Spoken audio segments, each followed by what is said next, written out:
Okay, waiting for some more people to join here before I get started.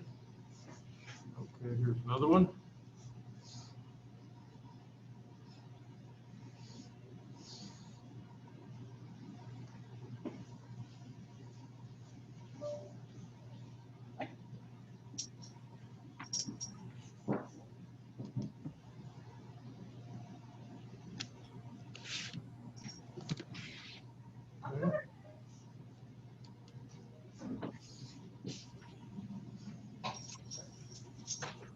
Here.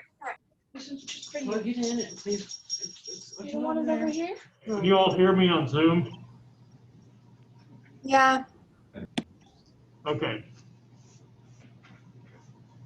I like how they just assume it's okay because one person answers.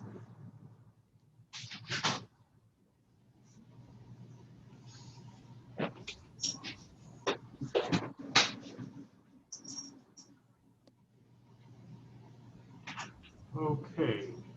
Oh, got one more.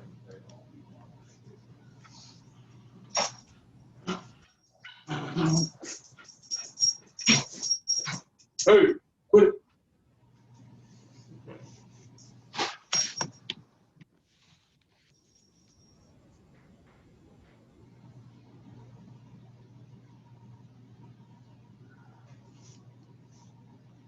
Okay. Let me go ahead. I'm going to share my screen.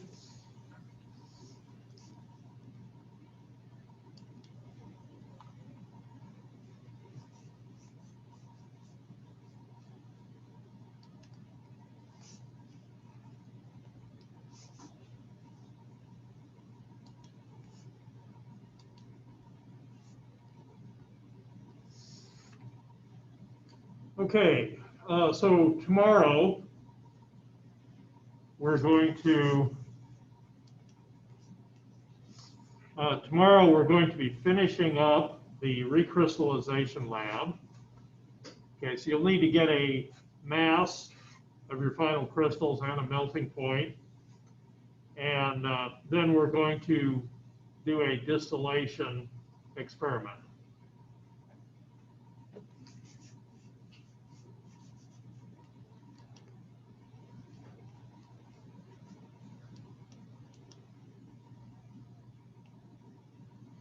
Okay, got some more people joining, so wait just a minute here.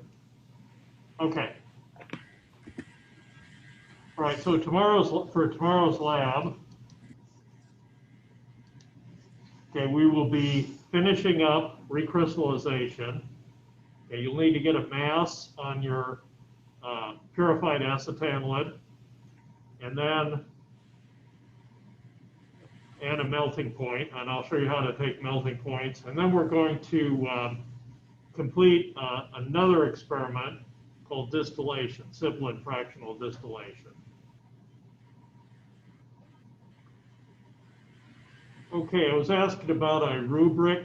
Okay, there will be one available, and okay, the lab reports will be due Friday, but you'll need to scan them and email them to David the grader.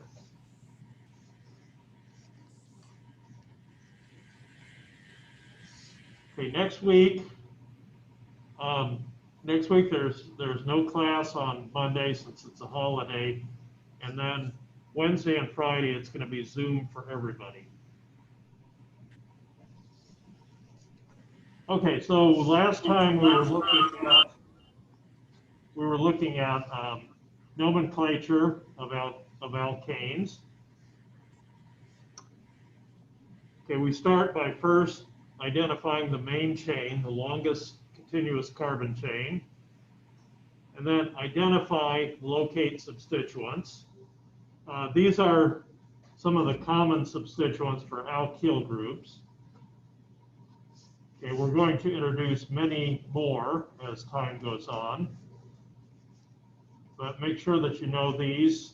The parent name ends in ane, so you have methane, ethane, propane, butane, pentane, etc. The substituent names will end in YL. Okay, so methane's the parent, but methyl's the substituent. All right, we want to use the lowest combination of numbers. We list substituents alphabetically. We assign each substituent a number.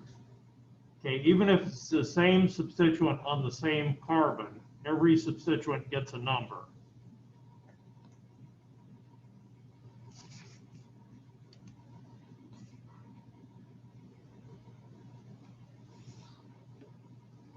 Okay, so this is,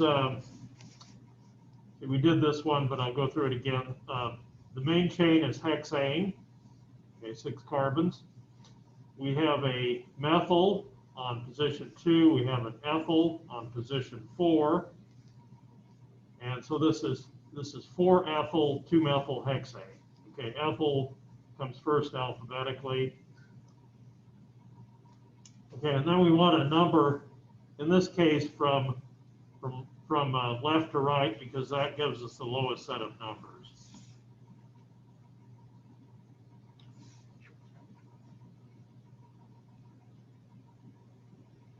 Okay, these are the iso groups. Isobutyl and tert-butyl get mixed up a lot. Okay, let's go back to the alkyl groups. Okay, so here is tert-butyl. Okay, it's based on isobutane, but we remove the carbon, the hydrogen in the middle. For isobutyl, okay, that's based on isobutane, but we remove one of the hydrogens on the end. Butyl and sec-butyl are based on the straight chain, whether it's connected using carbon on the end or the second carbon.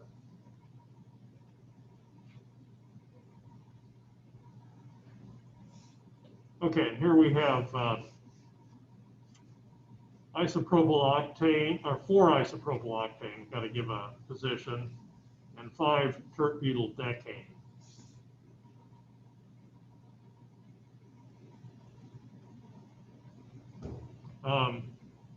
Okay, we mentioned complex substituents. Okay, for complex substituents, these are substituents on substituents. We start our numbering from the point at which the point of attachment to the parent.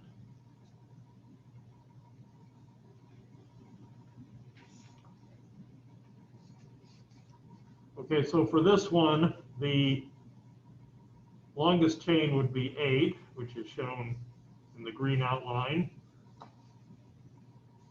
It's 4 isopropyl, and every methyl group gets a number. Okay, since there's 4 methyls, we say tetramethyl, and they are on 2, 2, 3, and 6.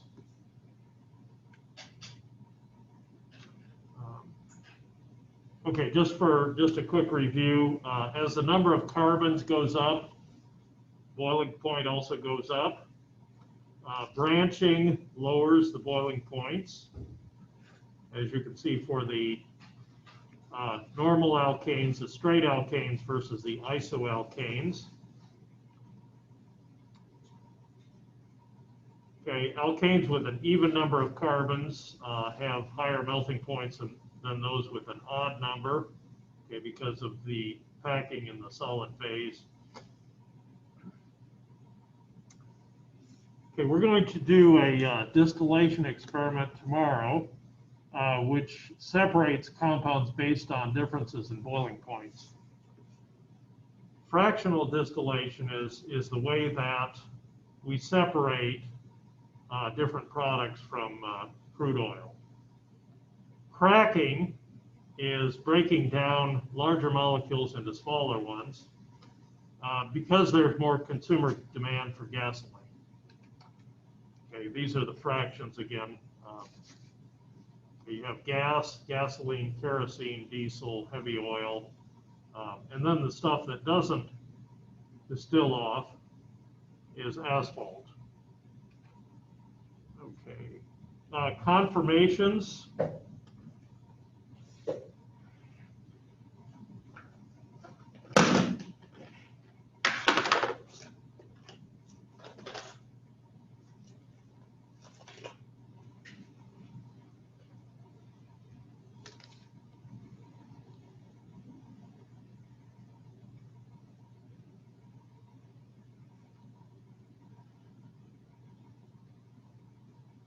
Okay, for conformations, here is ethane.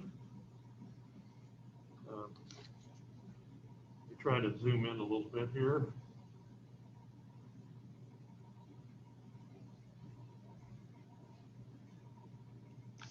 Okay, here is ethane.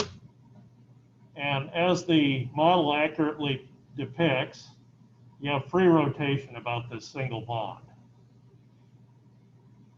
Okay, when the CH bond in front bisects the HCH angle in back, that's called staggered. Okay, when this CH bond is lined up with this CH bond, what's that called? Eclipsed, right.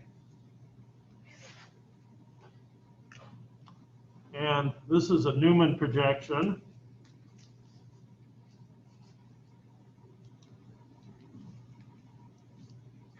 Okay, reminder of the Newman projection, that's this view along the CC bond. And for the front carbon, okay, we begin at the center of the circle. From the carbon in back, we draw from the outside. And this would be the staggered conformation. Okay, and then this is how we draw the eclipse. Okay, this hydrogen is right in front of the one in back. The eclipse conformation shows what we call torsional strain.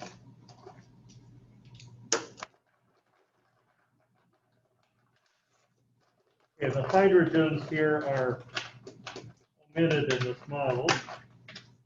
I'm going to add a couple of hydrogens here.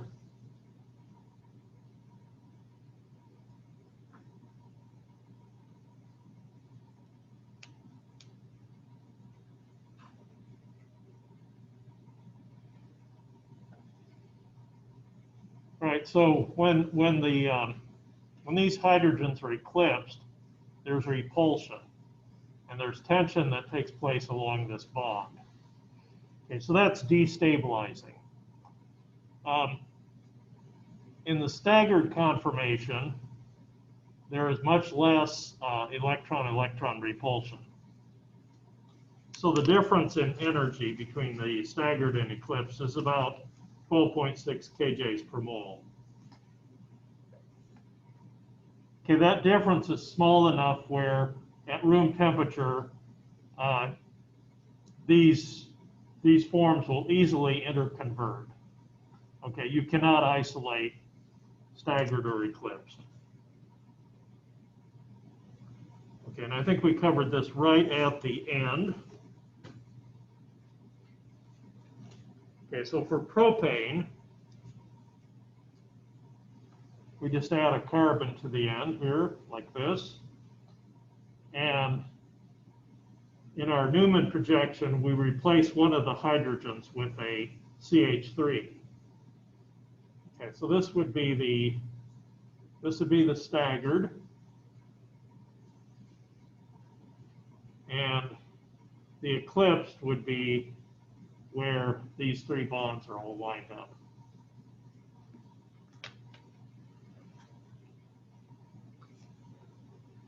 Okay, with butane, we actually have four principal conformations.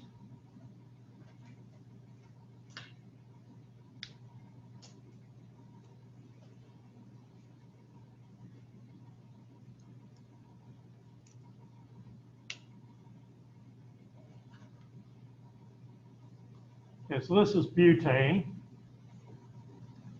And here we sight along the bond between the second and third carbon, like this. And for the Newman projection, we rotate it like this. And we have two different kinds of eclipsed.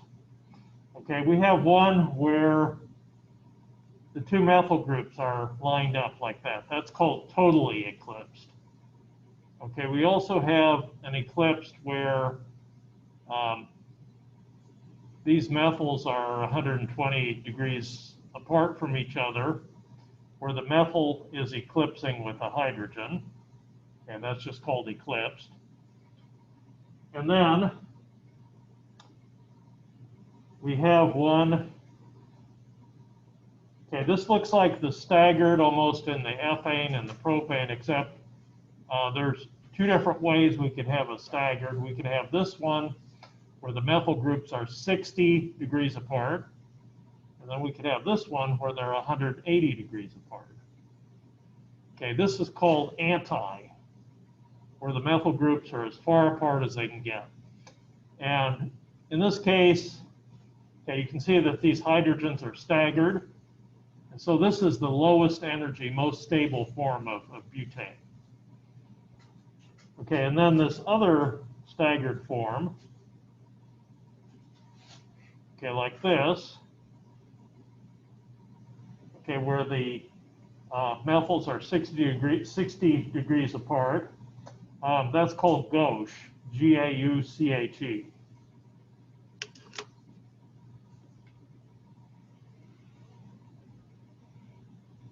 Okay, and this is a graph of energy versus conformation. Totally eclipsed is the least stable, highest energy. Anti is the lowest. These are the other eclipsed. They represent local maxima, and the gauche represent local minima.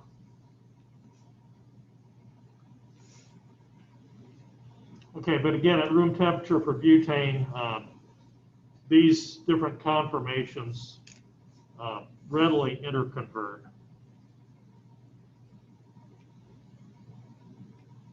Okay, for higher alkanes, again, you have free rotation, but the most stable conformation is to have everything anti,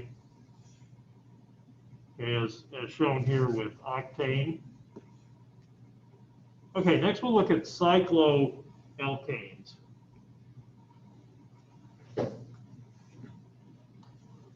All right, the simplest cycloalkane is this one on the left called cyclopropane. Propane and cyclopropane are not isomers.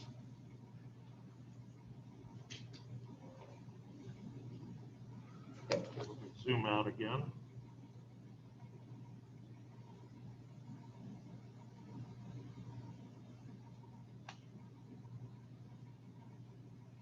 Right, they're not isomers.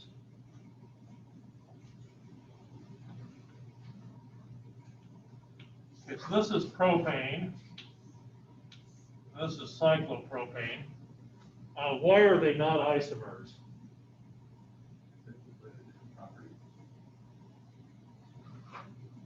Okay, isomers have different structure, but they have the same molecular formula. Okay, propane is C3H8. Cyclopropane is C3H6. Okay, so they have a different molecular formula. Okay, to form the ring, we have to remove a hydrogen from each end. The general formula for an alkane is CnH2n plus 2. For a cyclic alkane, it's CnH2n.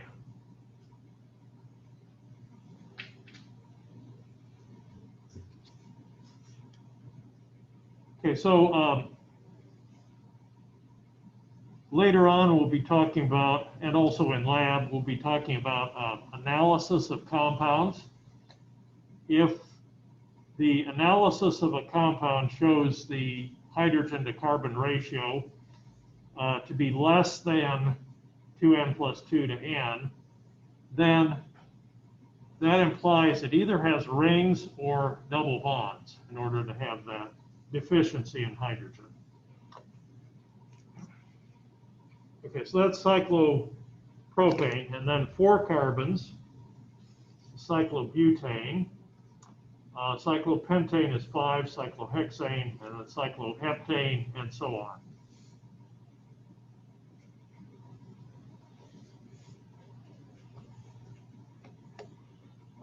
Physical properties of cycloalkanes are actually very similar to those of alkanes. They are nonpolar.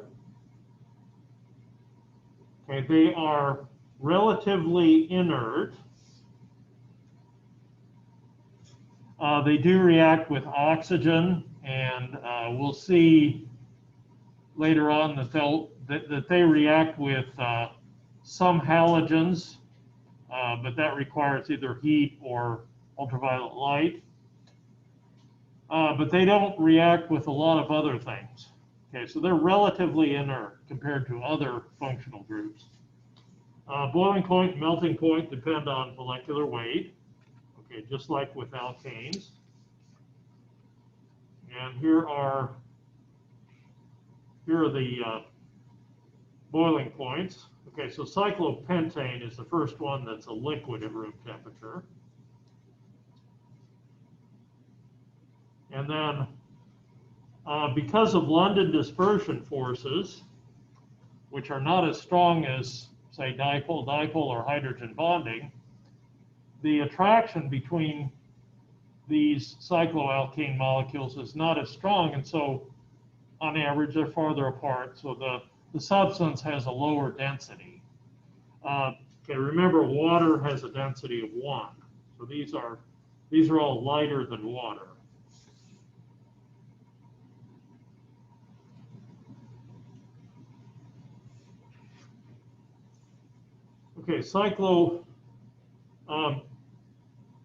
Okay, usually the cycloalkane is the main chain. Okay, it can be a substituent.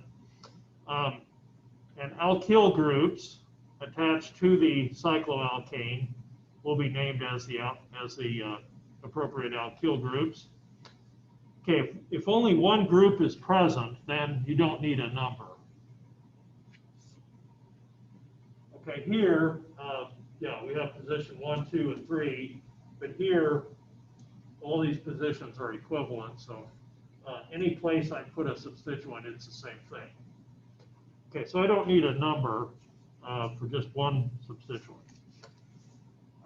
Okay, so here is methyl cyclopentane, and it doesn't matter if I put that methyl down at the bottom or to the right or to the left, it's the same thing. Okay, this is a tert-butyl group again. Tert-butyl cycloheptane. And then this is a complex substituent. Okay, so cyclohexane is the parent. Okay, the substituent is a propyl with 2 methyl substituents on it. So it's in parentheses 1,2-dimethyl propyl.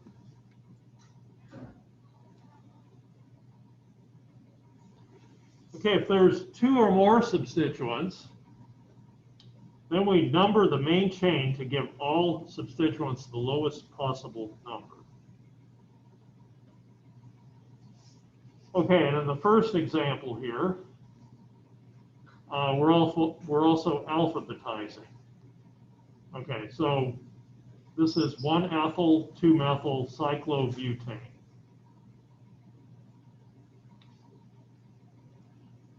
Okay, and then the one in the middle, okay, this is 1,1,3-trimethyl cyclopentane. Okay, and that's regardless of whether these are at the top or at the bottom or wherever they are. Okay, we want to give the lowest set of numbers. So 1,3,3-trimethyl would not be correct.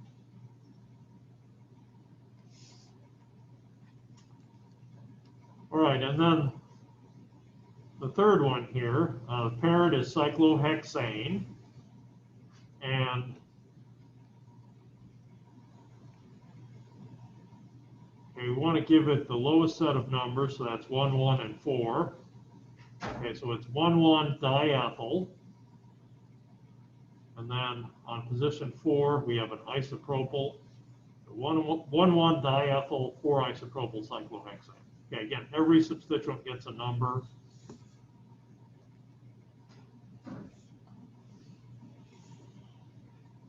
Okay, the previous slide it said the the cyclic portion is usually the parent, but not always. So here we have a case where the cycloalkane could be a substituent. So how do you decide? Okay, there's really two factors. Okay, one is if the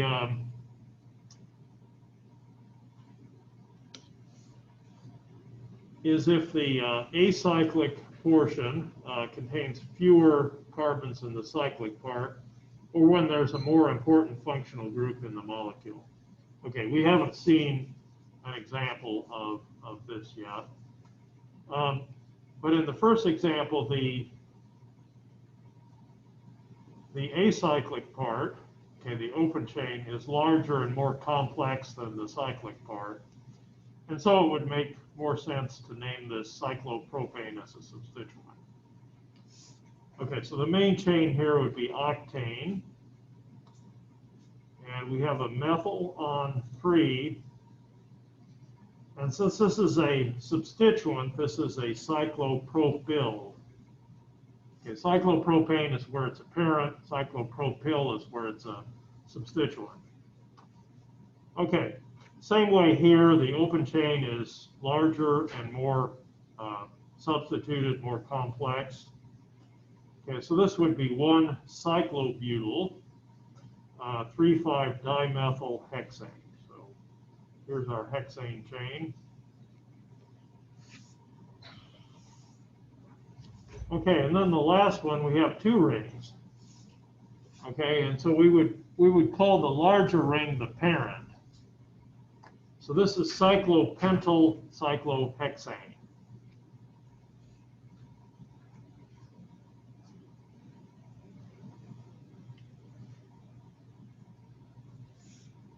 Okay, next I'll introduce the idea of geometric isomers.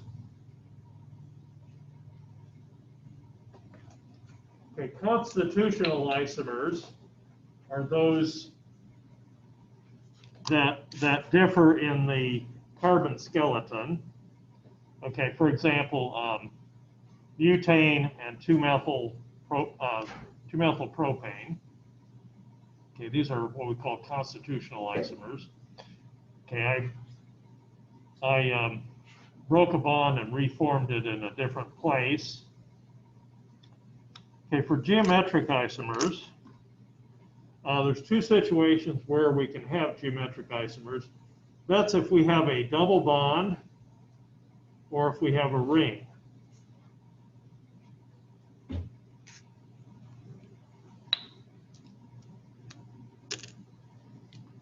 Okay, a few minutes ago we talked about alkanes and the different conformations. We could rotate about single bonds. We can't rotate about double bonds. Okay, they're rigid. And so butene, okay, butane is 4 carbons. Butene is where you have a double bond, and the double bond's between 2 and 3, so that's where the butene comes in. Okay, so there's 2 geometric isomers of butene. Right, this one, in which the 2 methyls are on the same side, that is called cis. Let me put that in front of the name, cis. Okay, to go to trans, I cannot rotate. I actually have to break a bond and reform it on the other side. These are geometric isomers because I broke and reformed the bond on the same carbon. Okay, this is called trans.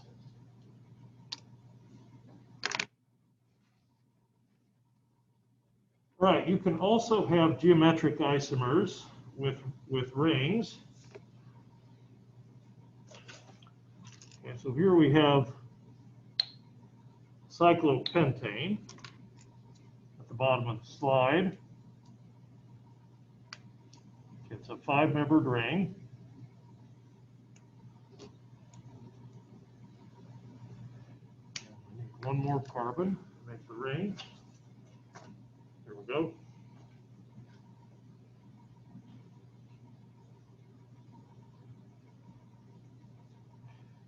right, so here is cyclopentane.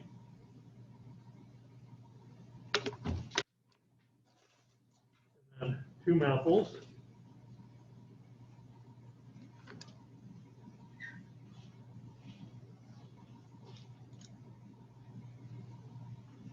Okay, 1,1-dimethyl-cyclopentane, okay, which is this, is a constitutional isomer with 1,2, okay, because I reformed the bond on a different carbon.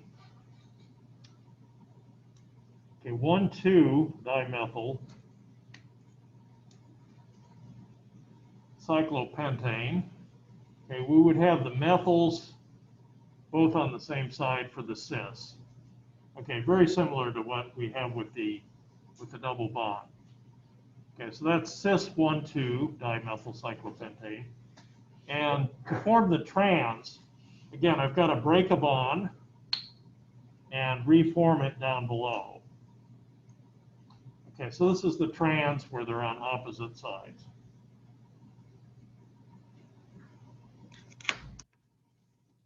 Okay, and these are a couple of different ways of representing the cis and trans. You can use dashes and wedges. Dashes indicate the hydrogens are coming forward, or the groups are coming forward. Dashes means they're going back. Okay, here's trans. The methyls are on opposite sides. You can also represent it like this.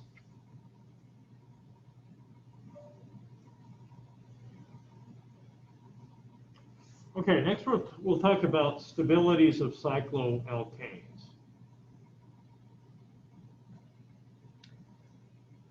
5- and 6-membered rings are very, very common in nature. They're the most common ring size in nature.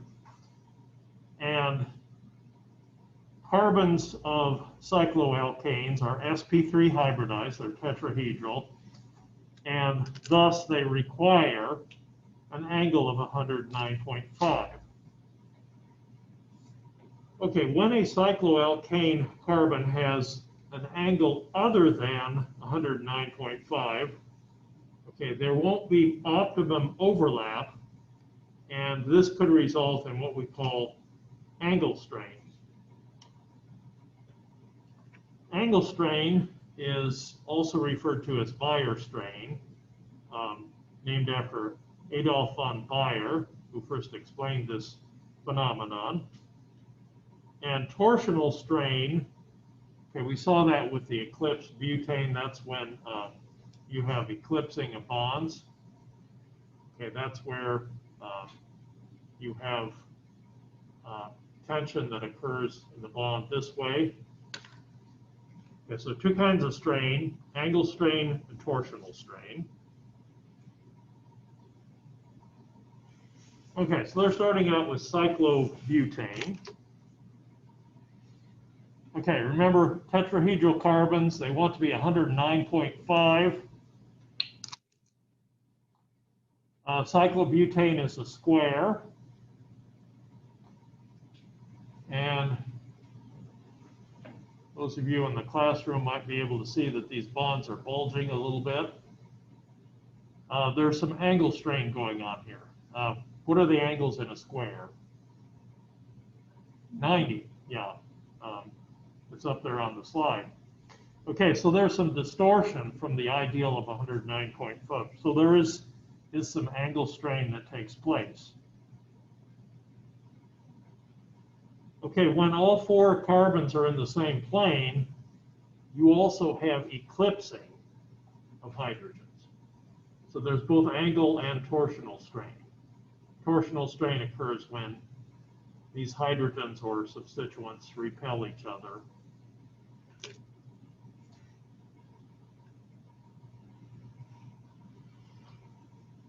Okay, quantitatively, we can determine something about the strain using heats of combustion. The heats of combustion is the amount of heat released when a compound is burned with an excess of oxygen in a bomb calorimeter. If a compound has extra energy as a result of ring strain, that extra energy is released. So we can use calorimetry to measure strain. Okay, cyclopropane. Okay, you think cyclobutane is strained. Well, what about cyclopropane? Okay, what are the angles in an equilateral triangle?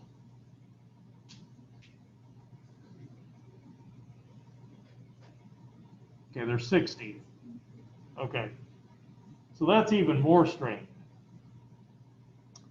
Okay, so this is actually pretty difficult to make. Okay, I've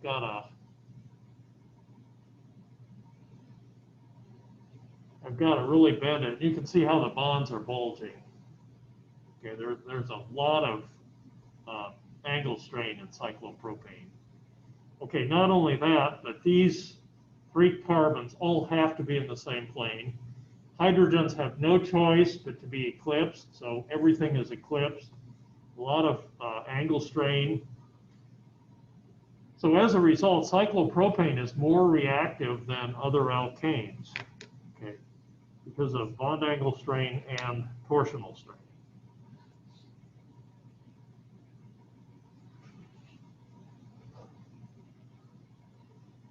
Okay, in cyclobutane, let's go back to cyclobutane.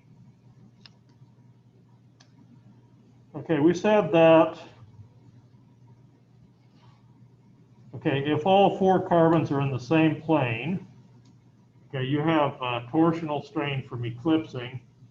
Well, it turns out that you can fold the cyclobutane ring. Okay, that relieves some of the angle strain, and also you'll notice that the hydrogens are no longer eclipsed. Okay.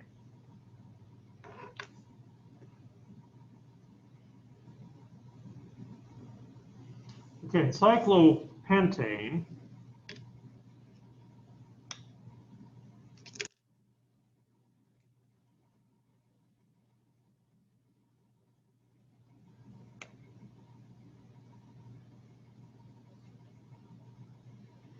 Okay, cyclopentane wasn't too difficult to make. The angles in a regular pentagon are about 108 degrees, so that's pretty close to 109.5. So there's not much angle strain. When all 5 carbons are in the same plane, however, there is eclipsing and there is torsional strain. Okay, so this is actually the least stable conformation to have all 5 in the same plane. So to relieve that strain, one of the carbons can move up or down like this. And this is called the envelope conformation. Okay, here's the envelope, and then this is the flap on the envelope. Okay, with the envelope conformation, you look along this bond here, and you can see the hydrogens are no longer eclipsed.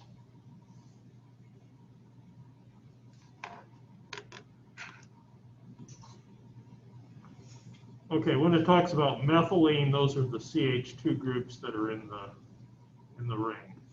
Methylene is a CH2 group. All right. Next we come to cyclohexane. Well, Adolf von Baeyer said that 3-membered and 4-membered rings were uncommon in nature because they had so much ring strain. He also gave the same explanation for larger rings. It turned out he wasn't correct on that part of it.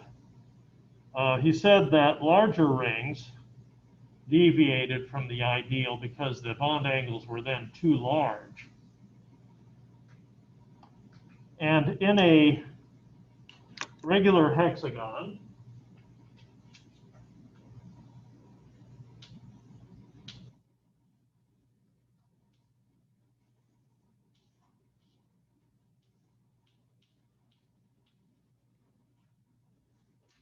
the angles are 120 degrees. So Bayer said that for larger rings, the angles deviated the other direction. They were too large. Turned out that his explanation was not correct. First of all, six-membered rings are very common in nature. Larger rings are less common, but the explanation doesn't have to do with angle strain, it has to do with entropy. Okay, if you have a long chain, say 10 carbons, it's more probable that the ends of those chains would react with something else than with the other end of the chain.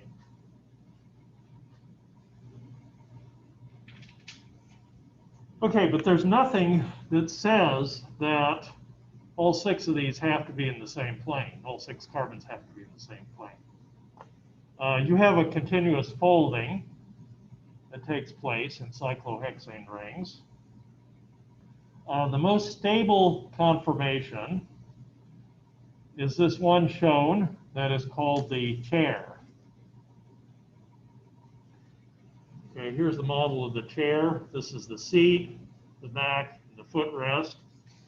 Okay, so this is the seat, the back, and the footrest of the chair. Okay, this is the most stable conformation. And if you sight along one of the bonds, you can see that the hydrogens are no longer eclipsed.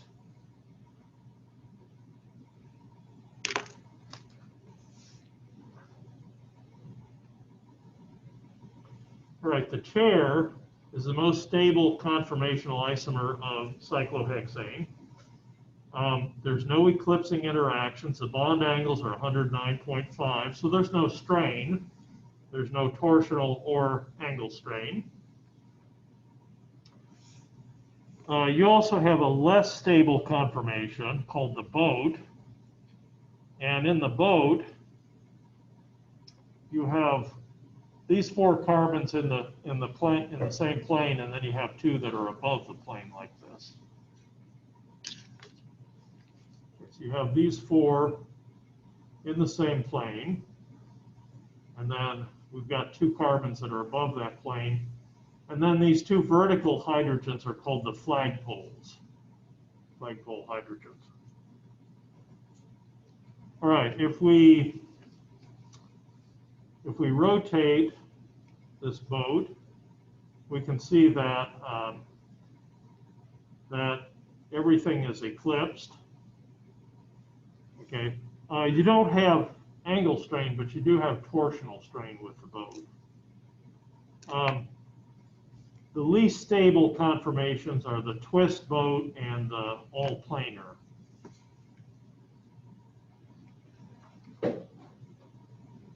Okay, so eclipsing results in torsional strain, and the twisted boat has fewer eclipsing bonds and less interference.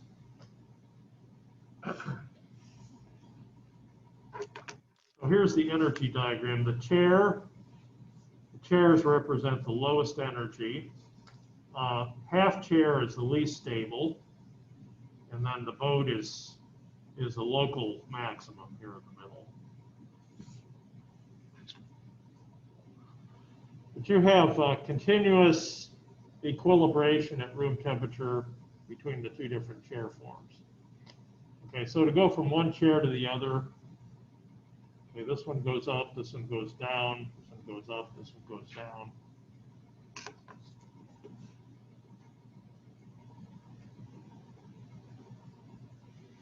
Okay, next we'll look at what are called axial and equatorial positions.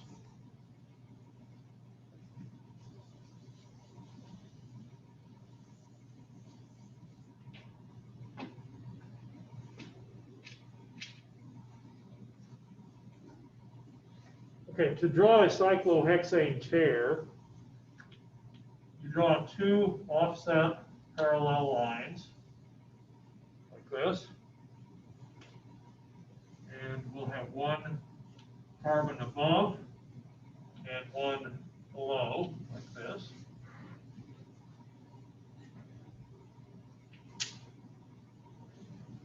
Okay, and you'll notice that there are 6 hydrogens here. They're color-coded. There's 6 hydrogens that go straight up or straight down. And then the ones shown in green are nearly horizontal.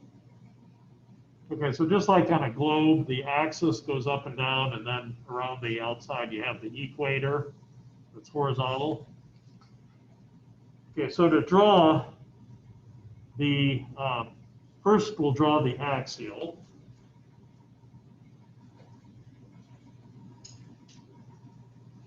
Okay, I'll use green for axial.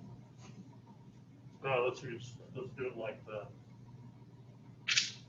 the slide here. Red for axial. Okay, you can start anywhere. I usually start at this lower right corner. Okay, so down here for the axial, we start down. Okay, we go around, we alternate. This is down, this is up, this is down, up, down, up. Okay, so those are the axial hydrogens.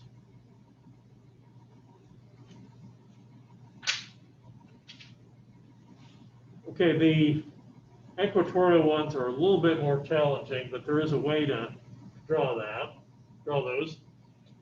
Again, I habitually start at the lower right corner here.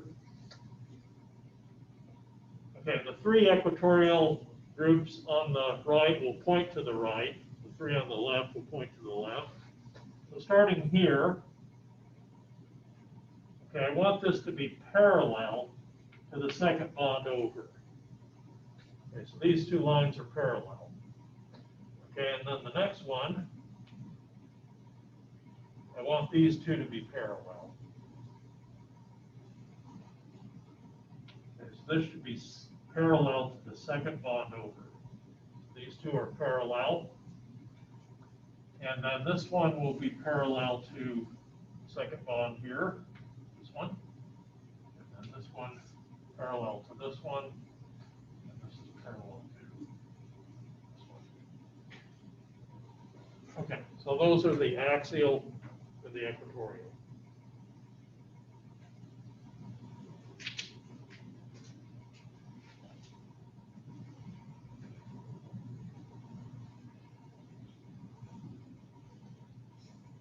Okay, I think we have time for one more slide and then I'll end.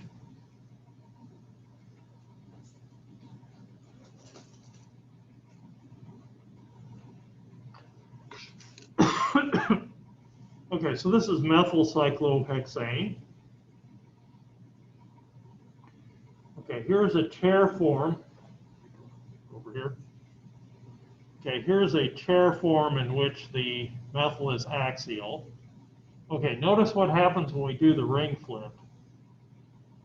Okay, I'll bring this one that's up, I'll bring it down, and then the one that's down, I'll bring it up. Okay, now the methyl is, it was axial, now it's equatorial, good. Okay, so now it's equatorial. Okay, so this process takes place readily at room temperature, goes back and forth. And I'm going to go ahead and stop there, and we'll pick this up again on Friday. So I'll see you tomorrow for lab.